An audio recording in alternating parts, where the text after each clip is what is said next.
ተመልካቾቻችን አርትስ ቢዝነስ ካፌ ፕሮግራማችን ነው ተጀምሯል። በዛሬው አርትስ ቢዝነስ ካፌ ፕሮግራማችን የፋይናንስ አካታችነትን ምክንያት በማድረግ ጂአይዜድ ከኬኤፍሲ ጋር ያዘጋጀው አንድ ሰሚት ነበር።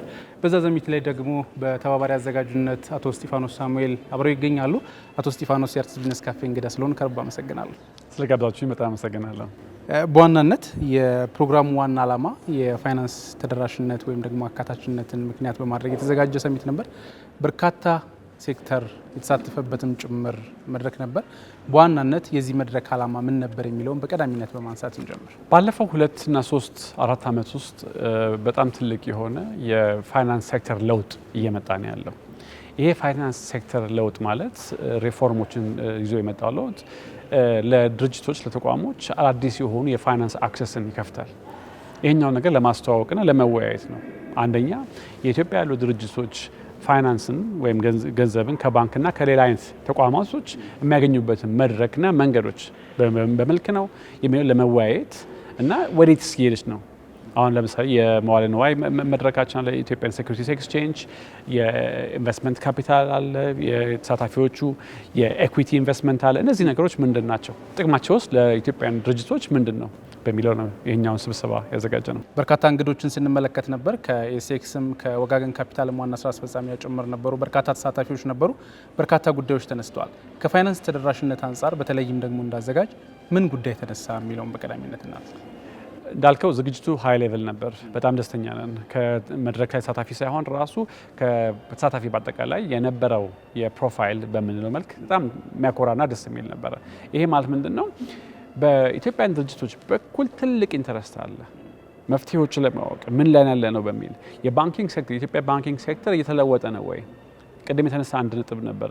ኢትዮ ቴሌኮም በከባድ ለውጥ አምጥቶ ለተደራሹ ሰርቪስን ማቅረብ የቻለው የሳፋሪኮም ሊገባ ወይም ሲገባ ሲል ነው። ጠቅላይ ሚኒስትር ዶክተር አብይ አህመድም እንዳሉት የኢትዮጵያን ፋይናንሻል ሴክተር እየተለወጠ ነው ያለው። የውጭ ትልቅ የባንኮች ይሳተፋሉ፣ ይገባሉ። ስለዚህ ባንኮችም እስካሁን ድረስ የነበራቸውን የአሰራር ሲስቴም የገንዘብ አቅርቦት ሲስቴምን በዓለም ላይ በተለመደው ስቴት ኦፍ ዘ አርት ሲስተም አዳፕት ማድረግ አለባቸው። ይሄኛውን ለመወያየት ነበር የመጣ ነው። በሰፊም ተወያይተናል። ምንድን ላይ ነው ያለው ትልቅ ቦትልኔክ? አንደኛ ኢትዮጵያ ውስጥ ብር መበደር ከባድ ነው። አንድ ብርን ለመበደር ወይዘሮ ብሩክታይት እንዳሉት ለምሳሌ እስከ 7 እና 8 እና 10 ሳምንት ድረስ ይፈጃል ፕሮሰሱን ለመጀመር። 5 ቀን ከ4 ቀን 5 ቀን በላይ ሊቆይ አይገባም። በድርጅቶች በኩል ምንድን ነው ያለው ችግር? የኢትዮጵያ ድርጅቶች ብዙ ጊዜ የሚያቀርቡት ዳታ መረጃቸው ብድር ለመውሰድም ሆነ በሌላ መልክ ከሌላ ግብይት ለመድረስ ዳታው በቂ አይደለም። ቻሌንጁ በሁለቱም ሳይድ ነው። በባንክ ሳይድም ቻሌንጅ አለ፣ በካምፓኒዎችም በድርጅቶች ሳይድም ትልቅ ቻሌንጅ አለ። ይህን ሁለቱን ቻሌንጅ አድረስ አድርገን ማን ምን ማስተካከል አለበት የሚለውን ነገር ሰፋ ባለ ሁኔታ ተወያይተናል። መልካም። በርካታ ጉዳዮች ተነስተው ነበር፣ መድረክ ላይም ስንመለከታቸው ነበረ። ከተነሱ ጉዳዮች አንዱ በተለይም የግብርናውን ሴክተር ጭምር የፋይናንስ ተደራሽ ከማድረግ አንጻር በርካታ የተነሱ ጉዳዮች ነበሩ። እሱ ላይ የተባሉትን ጉዳዮች በወፍ በረር ብንመለከታቸው ብዬ ነው። በተለይም የግብርና ዘርፉ ተደራሽነት ይፈልጋል፣ የፋይናንስ ተካታችነት ይፈልጋል፣ ፋይናንስ አክሰስ ማድረግ አለበት የሚሉ ጉዳዮች ሲነሱ ነበርና ከዛ አንጻር ብናየው ብዬ ነው። በጣም ወሳኝ የሆነ ውይይት ያደረግነው ኢምፓክት የሚለው ላይ ነው። ድርጅቶች አዲስ አበባ ያሉት ድርጅቶች ፎቅ ያላቸው ኮላተራል ያላቸው ብድር ያገኛሉ። እነሱ ላይ ያለው ችግር የኢትዮጵያን ቫስት ማጆሪቲ ትልቁን ፐርሰንቴጅ የሚይዙት በግብርና የተሰማሩ ናቸው። የእነሱን ህይወት ለመለወጥ ምን ማድረግ አለብን? የእነሱን አሰራር ሲስተም ለማሻሻል ከበሬና ሞፈርና ቀንበር ወደ ትራክተርና ሌላ አይነት በተሻለ መጠን ለማምረት እንዲችሉ ምን ማድረግ እንችላለን የሚለው ከባድ ውይይት ነበረ። ትልቁ ብዙ ጊዜ ዲስከስ የሚደረገው ኮላተራል የሚባለው ነገር ነው። ኮላተራል የላቸውም፣ ግን የሚያመርቱት ነገር ግን እነዚህ ናቸው ጆብ ክሬት የሚያደርጉት፣ ሰስቴይነብሊቲ ምግብን እነሱ ናቸው ክሬት የሚያመርቱት። ለእነሱ ምን ማድረግ ይቻላል በሚለው ላይ እዚህ ላይ በጂአይዜድ እና በብሔራዊ ባንክ በኩል ውይይቶች አሉ። ለምሳሌ እንደቀረበው ይሄን ኮላተራል የሚለውን ነገር ዲሪስኪንግ እሱን ሪዲዩስ አድርጎ እነዚህ ገበሬዎች ግብርና ላይ የተሰማሩት ባለሀብቶች እንዴት ነው ሞር ፕሮዳክቲቭ ሊሆኑ የሚችሉት የሚለው ነገር በሰፊቱ አይተናል። እንደሰማነው ደግሞ ከሆነ ጥሩ የሆኑ ዲሪስኪንግ ሪስኩን የሚቀንሱ መስመሮችና ፕሮግራሞች በጀመል ልማት በኩል የተዘጋጁ ነው። መልካም። እንደተባለው ሪስክ የሚቀንሱ ሆነው ጭምር ሆኖ ሳለ ከዛ ባለፈ ፖሊሲ ጭምር እስከ ማስቀየር የሚደርሱ በተለይም ደግሞ ለግብርናው ዘርፍ ብድሮችን ከማመቻቸት አንጻር በተለይም ገበሬው ለአብዛኛው የስራ እድል ከመፍጠሩም እንደ ሀገርም ደግሞ ኢኮኖሚው ላይ ካለው አስተዋጽኦ አንጻር በርካታ ድጋፎችን እንደሚደረጉ ስንሰማ ነበር። ሌላው ሲነሳ የነበረው የኢሲኤምኢ ነው። በተለይም ደግሞ የጥቃቅንና አነስተኛ ጉዳዮች እነሱ ላይም በርካታ ጉዳዮች ነበሩ፣ በርካታ ውይይቶች ነበሩና ስለ እነሱስ የተባለው ነገር ምንድነው? እሱም ጥሩ ውይይት ተደርጎበታል። ዋንደኛው የተነሳው ምንድነው ብድር ለማግኘትም ሆነ ስሞል ሚዲየም ሳይዝ ካምፓኒዎች በሚለው ላይ የ3 ዓመት ሬቨኒው ያስፈልጋቸዋል። የ3 ዓመት ፕሮፊታብል የሆነ መስመር ሄደው አውዲትድ የሆነ ዶኩሜንት ይዞ ማቅረብ አለባቸው። 3 ዓመት ድረስ መቆየት ለምን ይኖርባቸዋል የሚለው አንድ ትልቅ የተነሳ ውይይት ነበረ። እነሱስ ቤት በኩል ነው አክሰስ የሚያገኙት ወደ ባንኮች? ሁሉም ነገር ከባንክ ጋር ብቻ መሆን የለበትም። ከባንክ ውጭ ኢንቨስትመንት ካፒታል አለ፣ ኤኩዊቲ ካፒታል አለ። እነዚህ ነገሮች ምንድን ናቸው? አሁን ኤኩዊቲ ካፒታል ማለት አሁን የሪኒው ካፒታል ፕሪንሲፐል መድረክ ላይ የነበረው አቶ አዳም እንዳቀረበው ከሆነ ምንድን ነው በእነሱ በኩል ካምፓኒዎች ላይ እነዚህ ካምፓኒዎች ኮላተራል ኖራቸው አይደለም እነሱ ኢንቨስት የሚያደርጉባቸው የሚያቀርቡት ሰርቪስ የሚያቀርቡት ፕሮዳክት ፕሮማይሽን ስለሆነ ነው። ወደፊት አይተው ይሄኛው ካምፓኒ ይሄኛው ሰርቪስ ያዋጣኛል በሚል እዛ ላይ ኢንቨስት ያደርጋሉ። ወይዘሮ ብሩታይትን አቀረበችው ለምሳሌ አድቫይዘሪ በየድርጅቱ እየሄድን አድቫይዘሪ መስጠት ድርጅቶችን ስሞል ሚዲየም ካምፓኒዎችንም ተለቅ ያሉትን ካምፓኒዎችንም ለካፒታል ማርኬት ሬዲ እንዲሆኑ አድቫይዘሪ መስጠት እሱ ራሱ ሰፋ ያለ ገና ሰፊ የሆነ ስራ የሚያስፈልገው ኤሪያ ስለሆነ ነው። መልካም። ከውይይቶቹ አንዱ በተለይም ዶክተር ጥላሁንም ሲያነሱት ከነበረው አንዱ በሀገራችን ያሉ ብዙ ካምፓኒዎች አሉ። ትልቁ ችግር ዶክመንቴሽን እና የፋይናንሲንግ ሪፖርት የተደራጀ ፋይናንስ ሪፖርት መያዝ አንዱ ለካፒታል ማርኬቱ እንዳይገቡ እንቅፋት የሆነባቸው ጉዳይ ነው ሲባል ነበር። እሱንም እናንሳው። በተለይ ካፒታል ማርኬቱ ላይ ትልቅ የፋይናንስ ጌን ማድረጊያ ገንዘብ ማግኛ መንገድ እንደሆነ ይታወቃል። ትልቁ እንቅፋት ደግሞ የኛው ነው ተብሏልና በተለይ ይህንን ከማስተካከል አንጻርስ ደግሞ ምን አይነት ስራዎች ይሰራሉ? ካፒታል ማርኬት ማለት ፕሩፍ የሚያደርገው አንተ እንደ ድርጅት ወይም አንድ ድርጅት ካፒታል ማርኬትን ለመግባትና ለመሳተፍ አንድ ድርጅት የሚያቀርበው ዳታ አለ። እነዚህ ዳታዎች በአውዲት ተደረገው የሚቀርቡ ዳታዎች የነዚህ አሳማኝ ሲሆኑ ማርኬት ይቀርባሉ። ሌላኛው አካል በቀላሉ ለዚህኛው ተቋም ብድር ማበደርም ሆነ የዚህኛውን ተቋም ሼር መግዛትም ሆነ እንዲቀል ነው የሚደረገው ይሄ መድረክ። በዚህ መልክ ላይ ዊ ኮል ኢት ቴክኒካል አሲስታንት፣ ቴክኒካል ድጋፍ ለተቋሞች በጣም አስፈላጊ ነው። እንደዚህ አይነት መድረክ ላይ ይሄኛው ነገር ጎላ ብሎ መታየቱ በጣም ወሳኝ ነው። ድርጅቶች ከባንኮችም ሆነ ከካፒታል ማርኬትም ሆነ እዛ ላይ መግባት ፈልጋለሁ መሳተፍ ፈልጋለሁ ሳይሆን እኔስ ዝግጁ ነኝ ወይ፣ እኔስ ተደራጅቻለሁ ወይ፣ የኔስ ዶክመንት ትክክል ነው ወይ የሚለውን ነገር ራሳቸውን ድርጅቶች ፈትሸው በካፒታል ማርኬትም ሆነ በሌላ አይነት ተቋማት ድጋፍ በኩል ያኛው ነገር ማየት ይችላሉ። መልካም። ይህንን ካነሳን ወደ ሰሚቱ እንመለስና ሰሚቱ ምን ያህል ስኬታማ ነው ማለት እንችላለን? በተለይ የፋይናንስ ተደራሽነትን በርካታ ተቋማቶች እንዲረዱት ከማድረግ አንጻርና እርስ በርስም ደግሞ ኬት ቱጌዘር ከመፍጠር አንጻር ምን ያህል ስኬታማ ሆኖ አለቀ ማለት እንችላለን? ጥሩ ጥያቄ ነው። በአስደንጋጭ ሁኔታ ስኬታማ ነበር ማለት እችላለሁ። ይሄ ማለት ምንድነው አስደንጋጭ? እኛ ያሰብነው ቦታውን ዝግጅቱን ለ150 ሰው ነበረ። ኤክስቴንድ አድርገነው 200 ሰው ፈቀድን። የተመዘገበ ሰው እዚህ ቦታ ላይና ዛሬ ለመሳተፍ ግን ከ350 በላይ ነበር። ይሄም ብለህ ትልልቅ ተቋሞች ናቸው። ስለዚህ የመረጃ ፍላጎት አለ። መረጃን የማግኘት በካምፓኒዎቹ በኩል ፍላጎት አለ፣ ሰፋ ያለ ፍላጎት አለ። ይሄ ማለት ነው ሞር እንደዚህ አይነት ፎረሞች በርከት ባለ መንገድ መዘጋጀት አለባቸው። ካምፓኒዎች ወዴት እየሄድን ነው፣ እኔስ ምን ማድረግ አለብኝ፣ የት መድረስ እፈልጋለሁ የሚለውን ለመወያየት በሰፊ ሁኔታ ኢንፎርሜሽን ወይም መረጃ ያስፈልጋቸዋል። ለእነዚህ አይነት መረጃ ያዘጋጀነው ዛሬ ፎሩም በጣም ስኬታማ ነበር።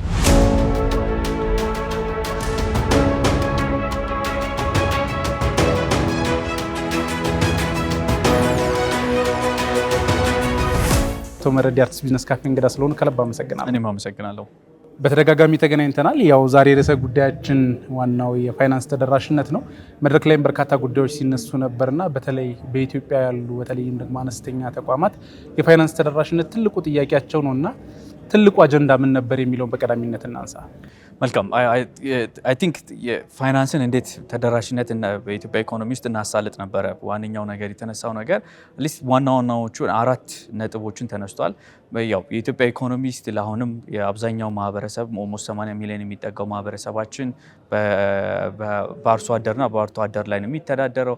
እንደገናም ደግሞ ለኢኮኖሚ ወደ 6 ትሪሊዮን ብር የሚጠጋ የምርት አቅርቦትን በየአመቱ ያቀርባል። ከዚህ አኳያ ሊስት ይህንን የሚያክል የሚያክል ሴክተር ያውም 80 ሚሊዮን ዜጋ የሚቀጥር እንደገናም ደግሞ ይህንን ሁሉ ዜጋ የሚያበላ ሴክተር ያለው የፋይናንስ ፍላጎት ግን ኦልሞስት አሁን ከሪሰንትሊ ከሚያሳዩት ብሔራዊ ባንክ የሚያወጣቸውም ዳታዎች በመነሳት ኦልሞስት ወደ 34 ቢሊዮን ብር አካባቢ የሚጠጋ የባንክ ብድር ብቻ ነው እየፈሰሰ ያለው። ያ ደግሞ ኦልሞስት ይሄ በሙሉ ሰፊው ክፍል ኢኮኖሚ ኦልሞስት ለኢኮኖሚው ለ31 ከመቶ ለጠቅላላ ምርቱ ኮንትሪቢዩት ያደርጋል። ግን እንደገናም 80 ሚሊዮን ዜጋም የሚያስተዳድር እንደገናም የሚቀጥርም ሆኖ ያው አብዛኛውን ፕራይቬት ሴክተር ካልከው እነዚህ የግል ዜጋ ነው። የግል ዜጋ መሬቱን በመጠቀም በአመት አንዴም ቢሆንም አንዳንዴም ደግሞ በአመት ሁለቴም በመሆን ነው ትልቁን የኢኮኖሚ ክፍል ምርት የሚያቀርበው። ከዚህ አኳያ ግን ኦልሞስት በአንድ ሀገር ላይ 3.5 ትሪሊዮን ብር ብድር በሚፈስበት ሀገር ውስጥ ኦልሞስት 34 ቢሊዮን ብር ብቻ ነው የሚጠጋ ብድር ያለው ማለት ኦልሞስት በአባወራና በማወራ ደረጃ እንኳን ብታየው ኦልሞስት 13 ሚሊዮን የሚጠጋ አባወራዎች ናቸው ያሉት። በነፍስ ወከፍ እንኳን ሳይሆን በቤት ደረጃ እንኳን ብትመለከቱ ኦልሞስት የብድር ፍሰቱ ኦልሞስት 500 ብር ድረስ ብቻ የሚያክል ነው። ሶ ከዚህ አኳያ ሊስት ኢትዮጵያ አሁን ደግሞ ከምትሄድበት አኳያም ማክሮ ኢኮኖሚ ማሻሻያም ከማድረጋችንም አኳያ እዚህ ላይ እንዴት አድርገን ይሄ ሴክተር አትሊስት በየአመቱ እንኳን አሁንም ኢትዮጵያ ብሔራዊ ባንክ ካስቀመጣቸው እቅዶች ውስጥ መካከል ተካታች የሆነ የአግሪካልቸር ወይም የግብርና ፋይናንስ ላይ ኦልሞስት ይህንን ብድር ከ34 ቢሊዮን ብር ወደ 800 ቢሊዮን ብር ድረስ ለማድረግ ነው እስከ 2030 ድረስ በፈረንጆቹ አቆጣጠር እየተሰራ ያለው። ጠቅላላ አድርገህ ስትመለከተው ግን ይህን ሴክተር ይህን ሰፊውን ኢኮኖሚ ክፍል አትሊስት እስከ 1 ትሪሊዮን ብር ድረስ በየአመቱ የሚያፈስ ፋይናንሻል ሴክተር ያስፈልጋል። እንደገናም የተነሳውም ሌላውም ጥቃቅንና አነስተኞች አትሊስት ኦልሞስት በየአመቱ ወደ 6 ቢሊዮን ዶላር ወይም ራፍሊ ወደ 1 ትሪሊዮን ብር የሚጠጋ ፋይናንስ ፍላጎት በየአመቱ ፍላጎት አላቸው። ይህ ማለት ትናንሽ ሱቆች፣ ሸምሱ ሱቅ፣ እንጀራ የሚጋግረው፣ ዳቦ፣ ፓስቲ፣ ቡና ቤት እነዚህ መሳሰሉት በተለይ ደግሞ ሰፊውን ማህበረሰብ በተለይ ከተማ አካባቢ የሚቀጥረው ማህበረሰብ ያለው የብድር ፍላጎት አትሊስት አሁን ያው ካለው በመነሳት እንኳን የሚሰራውን ምርት የሚሰራውን አገልግሎት ደብል ለማድረግ እንኳን የሚያስፈልገው የፋይናንስ መጠን ይሄን ያለው። ሌላውም የተነሳው ነገር በስታርታፖች ወይም ጀማሪ ቢዝነሶች ላይ አትሊስት ያው መንግስት ጥሩ ጅማሮ ያደረገው ነገር የስታርታፕ አዋጆቹ ወጥቷል፣ የህግ ቅርጹ ወጥቷል። አሁን እሱ እየተገበረ ነው ያለው። ያው መልክ እስከሚይዝ ድረስ የተወሰነ ጊዜም ቢፈጅም ግን አትሊስት ግን ኢትዮጵያ ውስጥ አሁን ባለው ነባራዊ ሁኔታ ኦልሞስት ከ3 እስከ 5 ሚሊዮን ዶላር ድረስ የሚፈጅ ብቻ ፋይናንስ ነው እየተደረገ ያለው። ያንን አትሊስት እንኳን እንደ ጎረቤት ኬንያ ዳታው ቢላይም እስከ 400 ሚሊዮን ዶላር ድረስ ይደርሳል። አትሊስት ይሄ ላይ እንዴት እናድርግ፣ ፋይናንስ እንዴት ይደረግ የሚለውን ነገር አትሊስት ይህንንም እንደ አንድ ዲስከሽን እና ሌላው ደግሞ በመጨረሻም አይ ቲንክ አሁን ያው ኢትዮጵያ እንደገና የጀመረችው የኢትዮጵያ ካፒታል ገበያ አለ። ያንን ላይም አትሊስት በየአመቱ እንኳን ወደ 1 ትሪሊዮን ብር የሚጠጋ በፕራይቬት ካፒታል በኩል ወይም በግል ሴክተሩ እንዲፈስ አትሊስት የሴክስ ያንን እንደ ግብ አድርጎ ነው የኢትዮጵያ ሰነደ መዋዕለ ንዋይ ገበያዎች እየሰራ ያለው።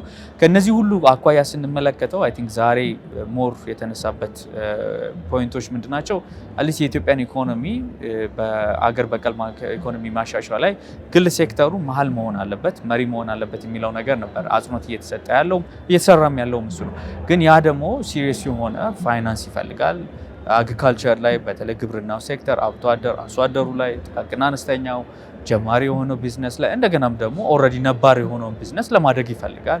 የሀገሪቷን ምርት ያድጋል፣ የሀገሪቷም ኢኮኖሚ ያድጋል። ስለዚህ የተለያየ ኢኮኖሚ ክፍል ገንዘብ ያስፈልጋል። እነዚህን ጠቅለል ባለ መልኩ ነበር ስንወያይ ነበር። በርካታ ጉዳዮች ተነስተዋል። በተለይም በሀገር ኢኮኖሚ ላይ ትልቅ አስተዋጽኦ አሏቸው የሚባሉት ግብርናና ኤስኤምኢ ወይም ጥቃቅንና አነስተኛ በርካታ ሰዎችንም እንደመያዛቸው ለሀገር ኢኮኖሚ ትልቅ አስተዋጽኦ አላቸው ሲባል ነበር።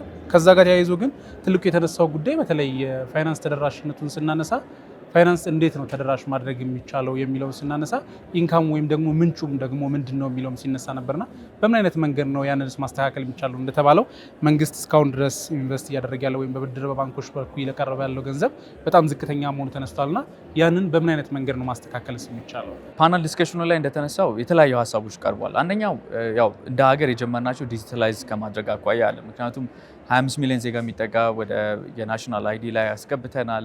ያንን ናሽናል አይዲ ብቻ መስጠቱ አይደለም አይደለ? ያንን ዳታ ተጠቅመን ያ ዜጋ አርሶ አደርም ጥቃቅንና አነስተኛም ሊሆን ይችላል ከሚሰራው ስራ ጋር ደግሞ መገናኘት አለበት። ያ የሚሰራው ስራ ጋር ሲገናኝ ደግሞ አትሊስት እንኳን ፋይናንስ ለመደረግ ኮላተራል አምጣም ከሚባለው ማስያዣ አምጣ ከሚባለው አትሊስት እንኳን ፒውርሊ ባለ ዳታ መሰረት በምትሰራው ገቢ በምታረገው ግብይት ደረጃ እንኳን አትሊስት እንዴት ፋይናንስ ይደረግ የሚለው እንደ ሀሳብ የተቀረበበት ነገር አለ።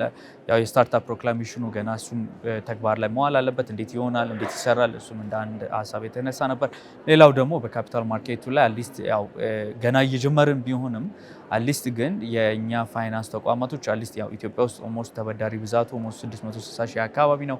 ግን ለነዚህ ተበዳሪ ከባንክ ብድር በተጨማሪም ሌላ አልተርናቲቭ ወይም ሌላ አማራጭ የሆነ ፋይናንሶችን እንዲያሰባስብበት የተለያዩ መልካም መንገዶችን የሚከፍትበት አቅጣጫዎች አሉ። ሌላው አይ ቲንክ የተነሳው ነገር ምንድነው አግሪካልቸር ላይ በተለይ ግብርና ላይ መሬት ሪፎርም በግዴታ ያስፈልጋል። ምክንያቱም አንድ ገበሬ በ5000 ስኩዌር ሜትር በ10000 ስኩዌር ሜትር 20000 ስኩዌር ሜትር በያዘ መሬት ላይ ያው በአንድ አባወራ ውስጥ ኦልሞስት 6-8 ሰው በሚኖርበት ውስጥ በአንዴ ምርትንና ምርታማነትን ይጨምራል ማለት ትንሽ ያስቸግራል። ምን ገበሬው የሚያገኝበትን ገቢ አብዛኛውን ለማዳበሪያ ያወራል። ከማዳበሪያ ከዋለ በኋላ ደግሞ የሚያወጣው ምርት ደግሞ ገበያ ነው የሚወስነው። ከፍም ዝቅም ሊል ይችላል። ሰው ከዚህ አኳያ በመሬት ላይ እንደገናም ደግሞ በትላልቅ ይሄ ላርጅ ስኬል ወይም ኮመርሻል ፋርሞች ወይም በንግድ ፋርም ላይ እንዴት ይደረግ የሚለውንም ነገር እንደ አንድ ሀሳብ የተነሱ ነበሩ። ሌላው የተነሳው ነገር በተለይም የካፒታል ማርኬት ላይ የተነሳው ጉዳይ ነው። የካፒታል ማርኬት ላይ በተለይ ተቋማት ላይ የተነሳው አንዱ ጉዳይ የዶክመንቴሽን ጉዳይ ነው። በተለይ የኛ ሀገር ተቋማት ዶክመንቴሽን ላይ እና የፋይናንስ ስቴትመንት ላይ ትልቅ ችግር እንዳለ ተነስቷልና በተለይ ለካፒታል ጌን ለማድረግ እንደ ትልቅ ችግር የተነሳ ጉዳይ ነው። በምን አይነት መንገድ መስተካከል ይችላል? በተለይ ደግሞ የውጭ ኢንቨስተሮችን ጠርቶ እንደዚህ አይነት ቦታ ላይ ካፒታል ማርኬቱ ላይ ጭምር እንዲሳተፉ ለማድረግ ምን መሰራት አለበት? በጣም ጥሩ። አትሊስት አንድ ነገር አድሬስ እናድርግ። ኢትዮጵያ ውስጥ ብዙ ጊዜ የተለመደው ምክንያቱም ሁለት አይነት ኢኮኖሚ ነበር ስናሮጥ የነበረው አይደለ? መደበኛ፣ ኢመደበኛ እየተባለ ምክንያቱም የመደበኛው ላይ በጥቁር ገበያ የሚንቀሳቀስ ኢኮኖሚ ነበር፣ ያውም በጣም እየሰፋ ከመጣ አይደለ? እንደገናም ደግሞ በመደበኛው ላይ ደግሞ የተወሰነ ኢኮኖሚ ብቻ ነበር አይደለ? ያ ምንድነው በተለይ የግል ሴክተሩ ላይ ቢዝነስ አለሙ ላይ የፈጠረው ነገር ምንድነው? ምንብዛም አትሰጥም ነገር የሂሳብ አያያዝህን፣ ደብተር አያያዝህን፣ ሀብት አያያዝህን፣ ገቢ ምንጭህን እነዚህን የመሳሰሉትን ነገር በተለምዶም በልምድም በባህሪም በለው ብዙም የሚጋብዝ አልነበረም የነበርንበት ኢኮኖሚ ስርዓት። ያው አሁን ደግሞ ማክሮ ኢኮኖሚ ማሻሻው ደግሞ ከተደረገ ጀምሮ ደግሞ ኦልሞስት አሁን ይሄ ነገር እንደዛ መሆን አይችልም። አትሊስት አሁን ገና ስንተኛ 18ኛ ወር ላይ ነን ያለ ነው። አሁን የመጀመሪያዎቹ ማክሮ ኢኮኖሚ ማሻሻያ ከተደረገ በኋላ የሂሳብ አያያዝ ደብተሮች እየተያዙ ኦዲት ቦርድ አዳዲስ ህጎች እያወጡ ነው። ያው ስቲል አንዳንዱም ከህዝብ ጋር መማከር የሚያስፈልጋቸው ነገሮች አሉ። ግን አትሊስት ግን በአንድ ነገር መናገር የሚቻለው ነገር ምንድነው? ሁለቱን ኢኮኖሚ እያስታረምን ነው። መደበኛውንና መደበኛውን በተለይ መደበኛው ወደ መደበኛው እንዲመጣ ለማድረግ ከዛ አኳያ የሚደረገው ነገር ላይ በተለይ የቢዝነስ አለሙ የለመደው ሁለት ደብተሮችን መያዝ ለታክስ እና ለተለያየ ፐርፐዝ የሚለው ነገር አትሊስት አንድ መሆን አለበት። ያ ደግሞ አንድ ካልሆነ ደግሞ ስቲል አሁን ባንኮች ላይ ስቲል መተቸት አንችልም አይደለ? ባንኮቹ የቆጣቢ ገንዘብ ነው እንደ ብድር የሚያፈሱት። ያ ደግሞ እንዲወድቅ አንፈልግም። ስለዚህ የደብተር አያያዙ ላይ ለዚህ ነው ብዙ ጊዜ ባንኮች ኮላተራል ወይም ማሳዣነት በጣም የሚጠይቁበት ምክንያት። እነዚህ ነገሮች ኦልሞስት አሁን 18 ወር ላይ ያለ ነው። ሁለተኛ ዓመት በጀት ዓመት የሚያዝበት ደብተሮች እየተዘጋጁ ነው ሂሳብ አያያዝ ላይ። እነዚህ በሂደት በኩል የሚስተካከሉ ብለን ነው የምናስቀምጣቸው። በተለይ በእኛም እይታም ቢሆኑ ምክንያቱም ያለመድከውን ነገር በአንዴ አታመጣውም አይደለ? እንደው ተውና ሌላውን አያያዝ ጀስት ደብተር ከመያዝ ሂሳብ ደብተርን በአግባቡ ከመያዝ አኳያ በኦልሞስት 20 ዓመት 30 ዓመት የሰራበት አሰራር ብዙም የሚጋብዝ ካልሆነ በአንዴ ማምጣት ትንሽ ይከብዳል። ስለዚህ ግን እንደዛም ቢሆንም ግን ያው እንደ ሀገር ደግሞ ሂደት ነው፣ አይደረግም አይቻልም ተብሎ ደግሞ ወደኋላ አይቀርም። ለዛም ነው ካፒታል ገበያው እነዚህን መስፈርቶችና ህጎችን ግልጽ አድርጎ ያስቀመጠ ያለው። ምክንያቱም እነዚህ በተለይ ከ50 በላይ በሆኑ ባለአክሲዮን ድርጅቶችና ከ100 ሚሊዮን ብር በላይ የያዙት ድርጅቶች ዞሮ የያዙት የህዝብ ሀብት ነው፣ የሰበሰቡት ደግሞ ከህዝብ ኪስ ነው። ስለዚህ ደግሞ የግዴታም ይህንን ነገር ደግሞ ማሟላት ደግሞ ግዴታ ነው። ለምን እነዚህ ድርጅቶች እንዲወቁ አንፈልጋቸውም። ከዚህ አኳያ አይ ቲንክ ያው ጀማሪም እስከሆነን ድረስ እንዴት ነው ሙቅ ውሃ ለምደ ቀዝቃዛ ውሃ ስትነካ ሰውነት ይደነግጣል አይደለ? ያው ኢኮኖሚውም ልክ እንደዛ ነው ያለው። ግን ያው በሂደት በኩል የሚስተካከል ብለን ነው የምንጠብቀው። እንደሚታወቀው የማክሮ ኢኮኖሚ ለውጥ ላይ ነው የምንገኘው። ሀገራችንም የማክሮ ኢኮኖሚ ለውጥ አድርጋ እሱን እየተተገበረ ባለበት ጊዜ ላይ ነው የምንገኘው። ከዚህ ሂደት ጋር ተያይዞ ከፍተኛ የሆነ የኢኮኖሚ ከፍታና ዝቅታዎች እንደሚስተዋሉ በተለይም ደግሞ ዋጋ ግሽበቱ በከፍተኛ ሁኔታ እንደሚቀያየር ይታወቃል። መንግስት በቅርብ ጊዜ ባወጣው የዋጋ ግሽበት ዝቅተኛ የሆነ 13% ወይም ደግሞ 13.6 በመቶ ደርሷል የሚሉ ሪፖርቶች ወጥተዋል። ከዚህ አንጻር በተለይ አሁን ያለንበት በሀገራችን ያሉ ትልልቅ ካምፓኒዎች አሉ፣ ፋይናንስ የሚፈልጉ ካፒታል ማርኬቱ አለ፣ ከዚህ የማክሮ ኢኮኖሚ ለውጥ አለ። ከዚህ ጋር ይህንን አስተያይዘን የሀገራችን ኢኮኖሚ ወዴት መሄድ ይችላል ወይም ደግሞ የቀጣይ ዕጣ ፈንታው ምንድን ነው ማለት እንችላለን? እሱንም መገመት።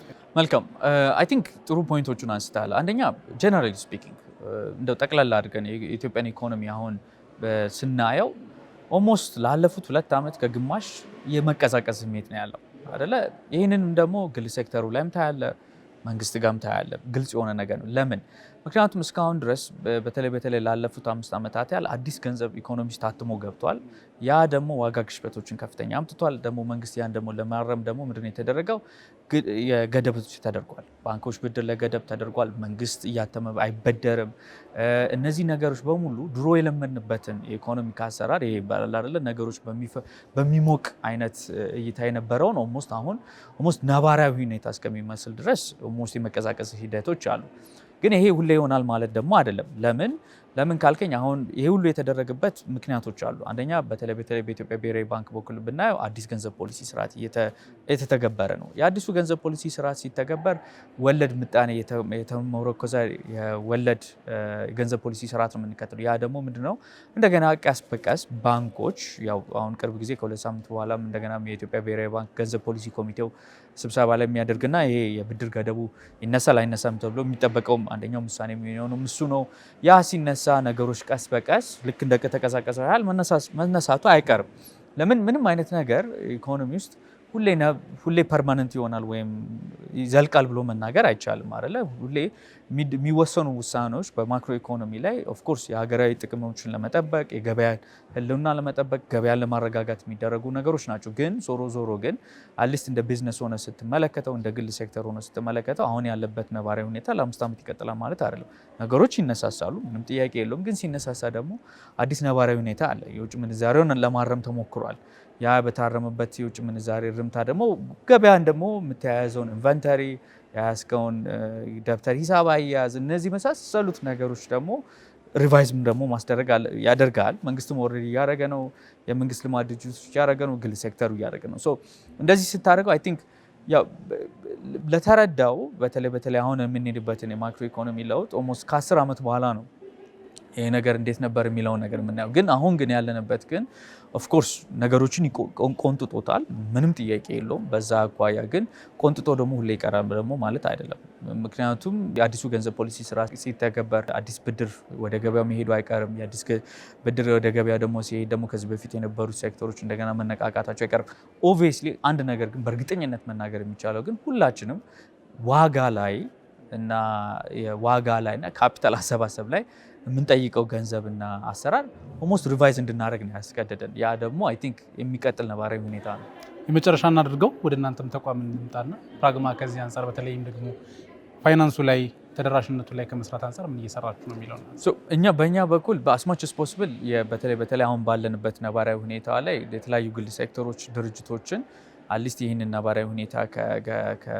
ነባራዊ ሁኔታ ከመረዳት አኳያም እንደገናም ደግሞ ከመረዳትም ብቻ አኳያም ሳይሆን በዚህ ሰዓት ውስጥ ያለውን ነገር የቢዝነስ ስልቶችን በተለይ ነባራዊ ሁኔታውን በያዘ መልኩ ገበያ ተኮር ባደረገ መልኩ ያለውን ነገር በተለይ ላሉን ደንበኞቻችን ለማገዝ እየሞከርን ያለ ነው። ኦፍኮርስ በጣም ብዙ ተለዋዋጭ ነገሮች አሉ። እኛም እንደ ድርጅት ደግሞ እየሰራናቸው ያላቸው የተለያዩ ስራዎች አሉ። ዋናው ነገር ግን ለደንበኞቻችን የምንመክረው ነገር ግን ምንድነው ያለንበት ነባራዊ ሁኔታ ተለዋዋጭ ነው፣ ግን ፐርማነንት የሚሆን ነገር አይደለም፣ የሚቆይ ነገር አይደለም፣ መቀየሩ አይቀርም።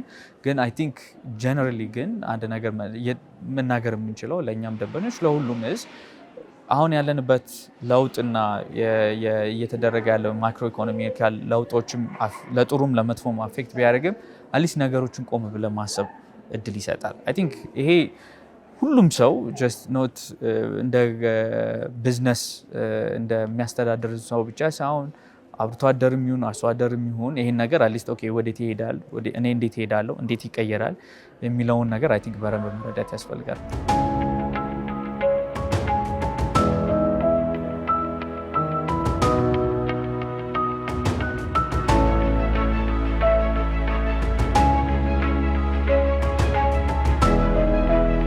ተመልካቾቻችን አርትስ ቢዝነስ ካፌ ፕሮግራማችን የተመለከታችሁትን ይመስል ነበር። ጂአይዜድ ከኬኤፍደብሊው ጋር አንድ ላይ በመተባበር ያዘጋጀው የፋይናንስ ተደራሽነትና የፋይናንስ አካታችነትን ምክንያት በማድረግ በተዘጋጀው ሰሚት ላይ በርካታ ጉዳዮች ተነስተዋል። ከዛ ጎን ለጎን ግን መድረኩ ምን ጉዳዮችን ይዟል በማለት በመድረኩ ተሳታፊ የነበሩ ሰዎችን ወደ እናንተ አቀረብን። በዚህ መድረክ ላይ በርካታ ጉዳዮች ተነስተዋል። በተለይም ደግሞ ካፒታል ማርኬቱ ለፋይናንስ ተደራሽነት ወይም ደግሞ ተቋማት የራሳቸውን ፋይናንስ ከፍ ለማድረግ ምን ያህል ጠቀሜታ እንደሚኖረው፣ በቀጣይም ደግሞ በሀገራችን ያሉ ኩባንያዎች በምን አይነት መንገድ የፋይናንስ ተደራሽነት ላይ መስራት አለባቸው የሚሉት ጉዳዮች በስፋት ተነስተው ነበር። እኛም እሱን ወደ እናንተ አቀረብን። ፕሮግራሙን በማዘጋጀትና በማቅረብ ብዙ እንዳላብራችሁ ቆይታ አድርጌያለሁ። ከቀሪ የአርትስ ቴሌቪዥን ፕሮግራሞች ጋር መልካም ቆይታ